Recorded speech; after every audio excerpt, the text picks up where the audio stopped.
The Cold Door Handle by W. L. Armstrong.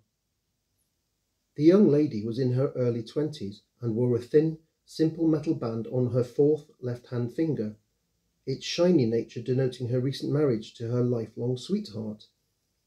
She paced up and down very anxiously in the single-room cottage that their meagre income stretched to. She could be heard muttering to herself, "I wish he hadn't gone. Why couldn't someone else have risked their life and left my beloved to me? He promised he would come back, but that was 4 hours ago. I desperately hope that none of those gunshots claimed him for their own." She continued her patrol of the hovel's interior. Why does it always have to be him that fights the enemy? My heart only resumes its beat when I can hold him in my arms and soothe away the worry and clean his wounds. He promised to love me throughout eternity, but if he doesn't come back, I don't know how I can go on living without him. Then as she turned, in her latest pacing of the floor, she looked up and saw her soul's partner standing by the door, his hand resting on the handle.